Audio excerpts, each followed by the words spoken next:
आज हम जानने वाले हैं इस संसार की सबसे पहली प्रेम कहानी के बारे में, जिसमें न कोई शर्त थी, न कोई बंधन, बस एक दृढ़ता थी, एक श्रद्धा थी। इस कहानी में रंग भी है और दुख का संग भी। ये है शिव और सती की अमर प्रेम कहानी, जिसमें प्रेम है, त्याग है और अंत में एक नई शुरुआत है। तो आइए जानते हैं इस महान प्रेम कथा को, सती कथा को।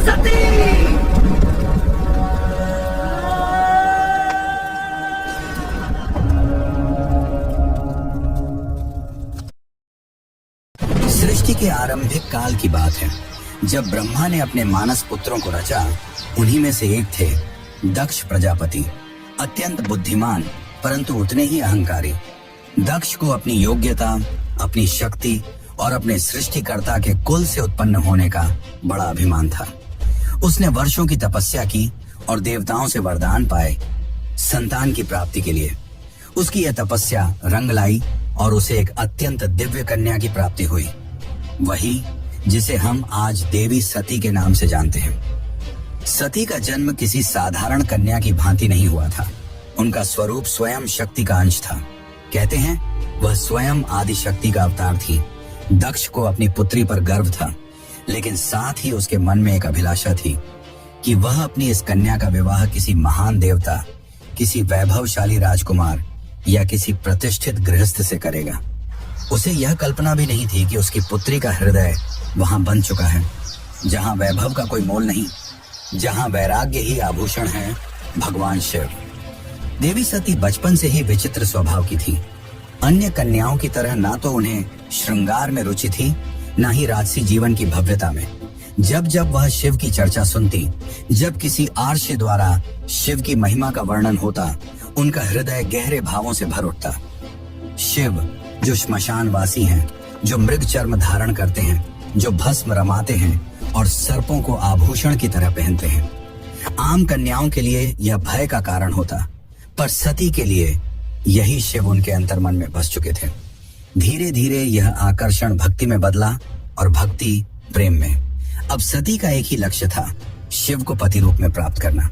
पर यह मार्ग आसान नहीं था। जब दक्ष को सती की इच्छा का आभास हुआ तो वह क्रोधित हो उठा। उसकी आंखों में तो शिव एक जंगल में भटकने वाले योगी मात्र थे। उसने सती को समझाने का प्रयास किया कि वह किसी योग्य, राजसी और सम्माननीय वर को चुने, पर सती अब निर्णय कर चुकी थी। उन्हें किसी धन, वैभव या पद की आवश्यकता नहीं थी। उन्हें चाहिए था वह परम पुरुष जो संन्यास में भी पूर्ण है, जो मौन में भी संपूर्ण है। और इसी लक्ष्य के लिए सती ने आरंभ की कठोर तपस्या। पर्वतों की गुफाओं में प्रचंड वायु और वर्षा के बीच सती ने भोजन तक त्याग दिया। उन्होंने पृथ्वी पर बैठकर खुले आकाश में बिना निद्रा के केवल शिव के ध्यान में लीन रहकर दिन, सप्ताह और महीनों का तप किया। देवताओं तक को आश्चर्य हुआ कि एक कन्या इतनी कठोर तपस्या कैसे कर सकती है। और जब उनकी तपस्या की अग्नि ने त्रिलोक को प्रभावित करना शुरू किया, तब अंततः भगवान शिव ने उनकी भक्ति को स्वीकार करने का निर्णय लिया। पर यह तो आगे की कथा है। अभी तो एक पिता के अहंकार और एक पुत्री के समर्पण की टकराहट शुरू हुई है। जहां एक और दक्ष चाहता है कि सती उसके राजनैतिक सपनों की सीढ़ी बने, वहीं दूसरी ओर सती हर सांस के साथ शिव का नाम जपती है। यही संघर्ष इस प्रेम कथा की पहली चिंगारी है, एक ऐसी चिंगारी जो आगे चलकर एक भीषण अग्निकांड बन जाएगी। सती अपनी तपस्या में लीन थी। उनका एकमात्र उद्देश्य था शिव की प्राप्ति। अनंतः उनकी भक्ति से प्रसन्न होकर शिव प्रकट हुए। शिव मुस्कुराए और एक क्षण में वह उस तपस्विनी के समक्ष प्रकट हो गए। जैसे ही सती ने अपनी आंखें खोली, उनके सम्मुख खड़े थे वही जिनके लिए उन्होंने सब कुछ त्याग दिया था। शिव ने उनके तप, प्रेम और अटल श्रद्धा को देखा और कहा, हे देवी, तुम्हारा प्रेम मुझे बाध्य करता है। आज मैं तुम्हें अर्धांगिनी के रूप में स्वीकार करता हूँ। इस वचन के साथ पूरे ब्रह्मांड में आनंद की लहर दौड़ गई। देवताओं ने पुष्प वर्षा की और फिर आया वह शुभ दिन जिसका साक्षी स्वयं ब्रह्मा, विष्णु और सारे लोग हुए। शिव और सती का दिव्य विवाह। शिव बारात लेकर स्वयं कैलाश से निकले, पर यह कोई साधारण बारात नहीं थी। इसमें भूत, प्रेत, पिशाच, नाग, सिद्ध, योगी, ऋषि, देवता सब सम्मिलित थे। शिव की सवारी नंदी थी, शरीर पर भस्म, जटा से गंगा, गले में नाग। ये स्वरूप देख सभी स्त्रियां भयभीत हो उठी, पर सती के चेहरे पर गर्व था। उन्हें अपने शिव पर गर्व था। वैभव नहीं, सत्य का स्वरूप थे वह। विवाह का आयोजन राजसी नहीं था, पर दिव्यता से भरा हुआ था। स्वयं ब्रह्मा ने मंत्रोच्चारण किया, विष्णु ने कन्यादान किया और समस्त लोगों ने इस मिलन का स्वागत किया। यह केवल दो आत्माओं का नहीं, सृष्टि के दो मूल तत्वों शिव और शक्ति का मिलन था।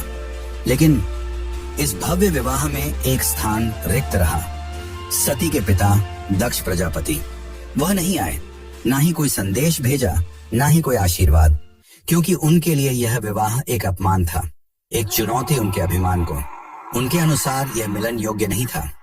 और यहीं से प्रारंभ हुआ उस अग्निकथा का बीज, जो आगे चलकर पूरे यज्ञ को जला देगा। समय धीरे धीरे बीतता है। कैलाश पर्वत पर प्रकृति की गोद में शिव और सती अपना वैवाहिक जीवन शांतिपूर्वक और आनंद से व्यतीत कर रहे हैं। कैलाश की गुफाएं, मंदाकिनी की कलकल धारा और बर्फीली हवाएं सब साक्षी थी उस दिव्य प्रेम की, जो समय और शब्दों से परे था। लेकिन इसी बीच एक और स्थान पर कुछ और ही चल रहा था।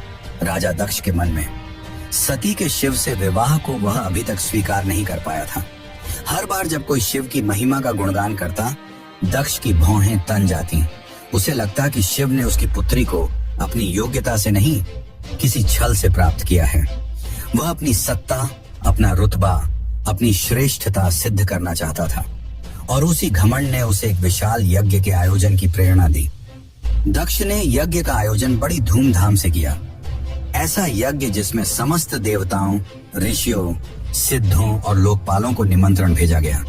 ब्रह्मा से लेकर इंद्र तक हर कोई आमंत्रित था, परंतु एक नाम उसमें अनुपस्थित था, महादेव शिव का। यह कोई भूल नहीं थी, यह था दक्ष का जानबूझकर किया गया निर्णय।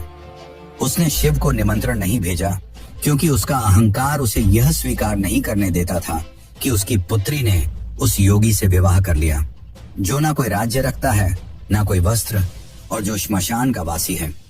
दक्ष को लगता था कि शिव को यज्ञ में आमंत्रित करना उसके सम्मान के विरुद्ध होगा। जब यज्ञ की तैयारियां चल रही थीं, उसी समय सती ने इस आयोजन की बात सुनी। किसी ने उनसे कहा, माता, आपके पिता दक्ष ने एक महान यज्ञ का आयोजन किया है, जिसमें सारे देव, ऋषि और ज्ञानी आमंत्रित हैं। वह तो आज पूरे ब्रह्मांड का ध्यान खींच रहा है। ये सुनकर सती का हृदय कांप उठा। उन्हें विश्वास नहीं हुआ कि उनके पिता इतना बड़ा आयोजन कर रहे हैं, और उन्हें कोई सूचना नहीं मिली। कुछ समय तक वे चुप रहीं, शायद आशा में कि कोई दूत आएगा, कोई संदेश मिलेगा। लेकिन जब स्पष्ट हो गया कि शिव और उन्हें जानबूझकर न बुलाया गया है, तब उनके भीतर कुछ टूट सा गया। एक ओर पुत्री का धर्म उन्हें पिता के यज्ञ में खींच रहा था, तो दूसरी ओर पत्नी का धर्म उन्हें शिव की मर्यादा का ध्यान रखने को कह रहा था। अंततः सती ने शिव से निवेदन किया, स्वामी, मैं उस यज्ञ में जाना चाहती हूँ। शायद यह कोई भूल हो और मेरा जाना उस विघटन को रोक सके। शिव ने सती की ओर गहरी दृष्टि से देखा। वह जानते थे कि यह आमंत्रण विहीन आयोजन एक साधारण यज्ञ नहीं है। उन्होंने शांत स्वर में सती से कहा, हे प्रिय, जहां सम्मान न हो वहां स्वाभिमान को ले जाना व्यर्थ है, और मैं नहीं चाहता कि तुम उस यज्ञ में जाओ जो केवल क्रोध और घमंड से जल रही है। परंतु सती व्याकुल थी। उनके भीतर एक द्वंद्व चल रहा था, पिता और पति के बीच। उन्होंने पुनः प्रार्थना की, प्रभु, मैं केवल एक पुत्री के रूप में वहां जाना चाहती हूँ। मैं पिता से बात करूंगी, शायद वह बदल जाएं, शायद उनके मन का विष उतर जाए। शिव ने इस बार उन्होंने अनुमति दे दी।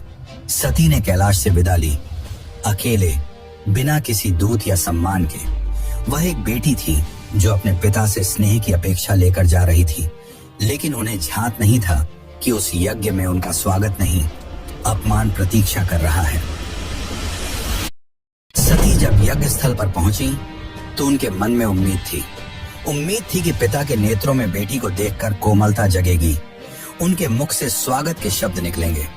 लेकिन जब उन्होंने यज्ञ स्थल में प्रवेश किया तो सन्नाटा पसर गया। कोई स्वागत नहीं हुआ, कोई आसन नहीं दिया गया, जैसे वो वहां उपस्थित ही न हो। वहां बैठे देवताओं की आंखों में असहायता थी। सती ने पिता की ओर देखा, धीमे स्वर में कहा, पिताश्री, क्या आप नहीं चाहेंगे कि आपकी पुत्री भी इस पावन यज्ञ में सम्मिलित हो?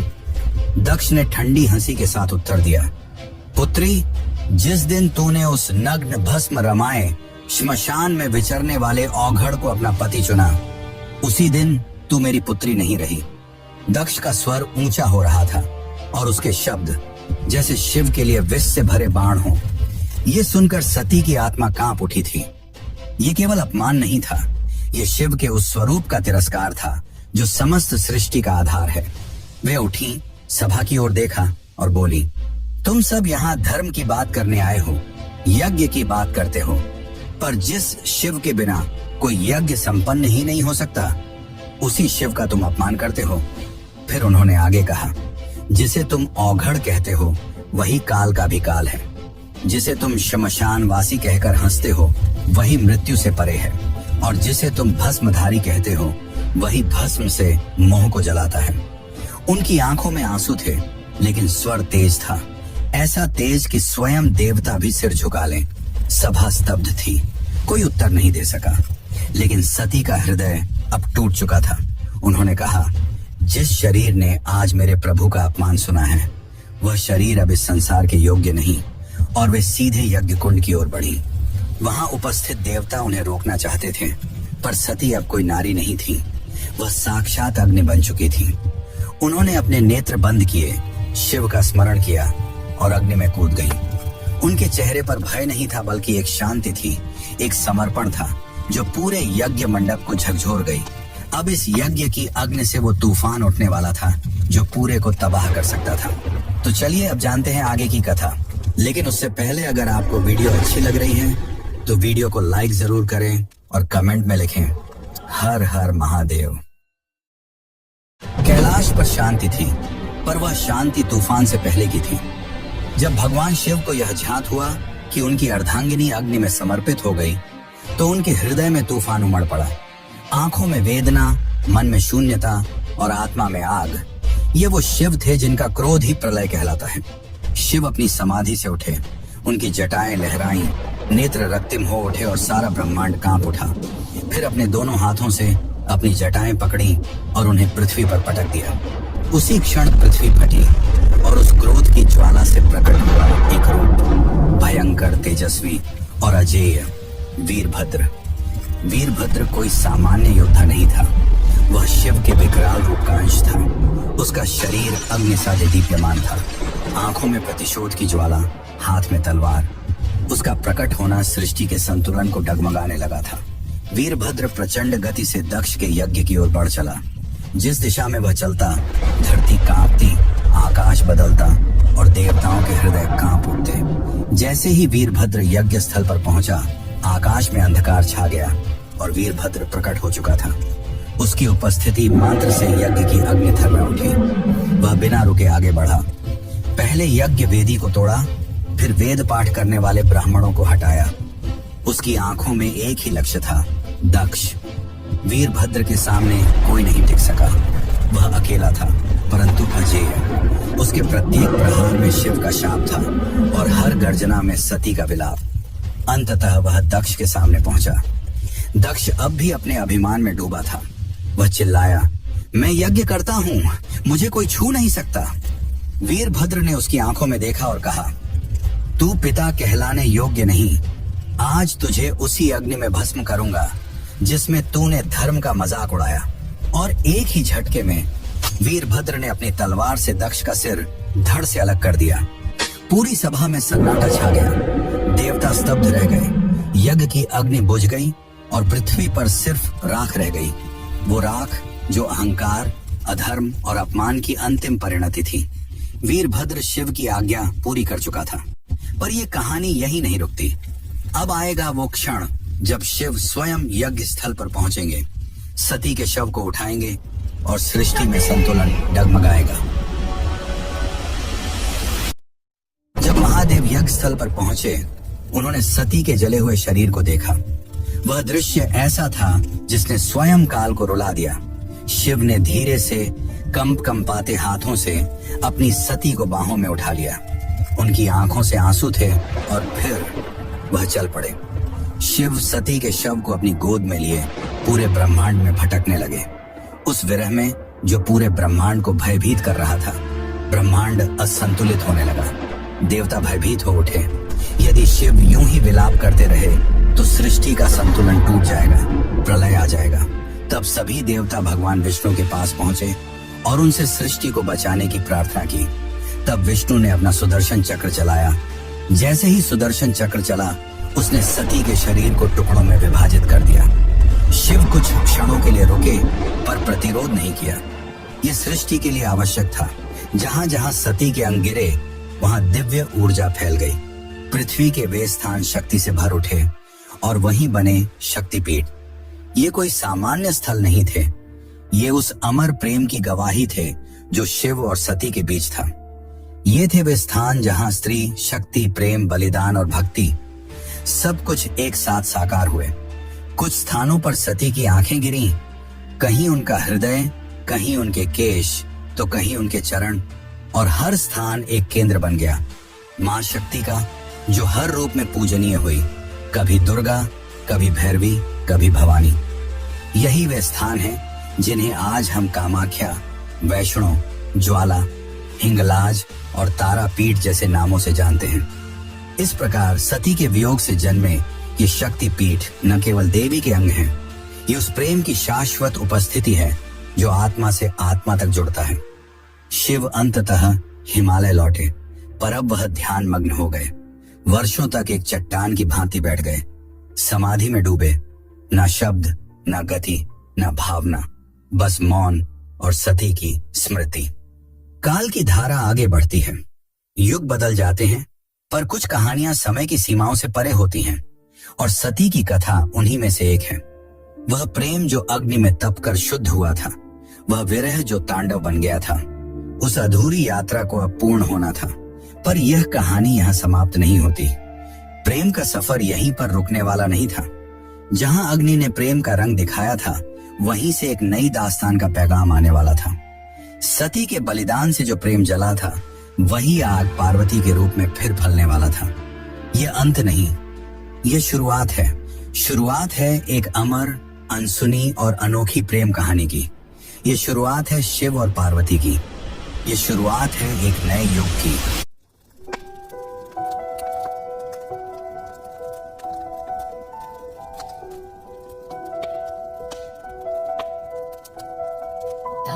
करुण सत्य सारिका अपरिजय शिवरायिका अबला जडपतिर बालिका हरदासिका सदारिका फलनि पुष्यैकराका नत्तिनरत्न भवसारिका किनकतास्मान स वैष्णव जल्पतो किनो प्रमुञ्च प्रतिद्रुतनयना मृदता पलनिकिनिव्रता किना प्रशम्य विषगञ्जकं नामता सदा सेनादिशति वेदसुमर्यां धरे दूरनुभवा तव निर्वणसुता विनिगीयमाण सरदा सर्वयस्तोमिनी मता किञ्चिदौदास्यमध्या किन्वा हार्दकुक्तिजातयानं हन्ति कृच्छ्रुतिबद्धं प्रजल्पं